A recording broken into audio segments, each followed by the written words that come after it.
उनके पास कार है, ऑफिस पास में है और हफ्ते में 2 दिन की छुट्टी होती है, तो फर्क तो पड़ता है ना।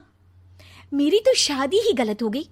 अरे कोई मस्त लड़का मिलता, कमाता भी, घुमाता भी, घर के कामों में भी मदद करता, लेकिन नहीं जी, हमारे वाले को तो कमाने से फुर्सत ही नहीं, और कमाई भी ऐसी कि कोई जरूरत पूरी ही नहीं हो रही है। सुनील बेचारा शीना को देखकर सोचता है कि शीना सही कह रही है।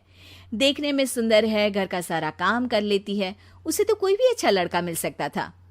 क्या सोच रहे हैं? भागने का इरादा तो नहीं है?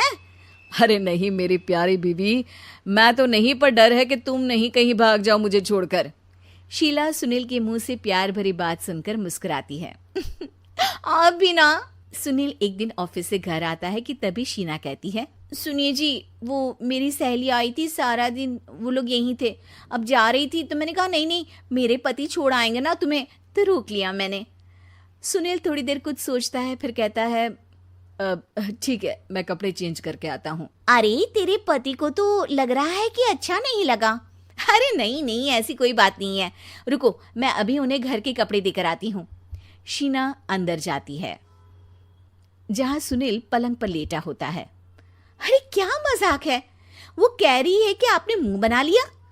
सही तो कह रही है, सुबह से अब ऑफिस से लौटा हूँ, 1 कप चाय का तो पूछा नहीं, 20 किलोमीटर जाओ और आओ, और फिर कल उसी टाइम पर ऑफिस। अरे यार, मुझे गाड़ी चलानी आती ना तो बोलती भी नहीं आपको, और कौन सा रिक्शा खींच कर जाना है आपको। सुनील अब क्या बोलता। रात देर से आता है और सो जाता है। अगले दिन शरीर दर्द हो रहा है। अरे तो मत जाओ ना ऑफिस, चलते हैं ना मार्केट घूमने, फिर पिक्चर देखेंगे और रात में खाना खाकर घर वापस। सुनील जब सारे दिन की थकान वाला शेड्यूल सुनता है तो वो सीधे सीधे ऑफिस के लिए तैयार हो जाता है। अब आए दिन शीना की डिमांड बढ़ती ही चली जाती है और सुनील उसको पूरा भी करता। लेकिन एक दिन, ए जी, मेरा भाई आ रहा है, उसे 2 लाख रुपए की जरूरत है। हाँ तो मैं क्या करूं शीना, मेरे पास इतने रुपए नहीं है। हाँ हाँ पता है नहीं है, लेकिन किसी से लेकर तो दे सकते हो ना। अरे मैं किससे मांगू, मेरे तो जानने में भी कोई नहीं है जिसके पास इतनी बड़ी रकम हो। तभी वहां शीना का भाई शीनू आ जाता है। जीजा जी कैसे हैं आप? अब मैं ठीक हूँ शीनू, अचानक इतनी बड़ी रकम की जरूरत कैसे पड़ गई? अरे जीजा जी, वो बिजनेस शुरू किया ना, तो उसके लिए पैसे की जरूरत है। काफी हो चुका है, थोड़ा पैसा बचता है तो मैंने सोचा आपसे ले लूं। अब देखो, मेरे ऑफिस में कुछ लोग हैं जिनकी सेविंग अच्छी है, मैं उन लोगों से बात करके देखता हूँ। सुनील ऑफिस से किसी से पैसे लेकर शीना को दे देता है। शीना वो पैसा भाई को दे देती है। 2 महीने बाद, अरे यार शीना, वो ऑफिस वाला आदमी अपने पैसे मांग रहा है, कैसे दूं? अपने भाई से बोलो ना पैसे दे दे। अरे हाँ हाँ दे देगा, कहाँ भागा जा रहा है, आप उनको बोल दो कि दे देंगे। थोड़े दिन बाद, शीना, वो आदमी मुझसे आज भी पैसे मांग रहा था यार, मैं तंग आ गया हूँ। ऑफिस जाते ही सामने उसका चेहरा दिखता है, क्या बोलूं, बार बार पैसे मांगता है। अच्छा, मैं शीनू को फोन लगाती हूँ, बात करके देखती हूँ। शीना भाई को फोन करती है, लेकिन वो फोन उठाता ही नहीं। लगता है भाई कहीं ऐसी जगह है जहां नेटवर्क की समस्या होगी। सुनील अगले दिन दोपहर को ही घर आ जाता है। उसका चेहरा उतरा और परेशान सा होता है। वो रोने लगता है।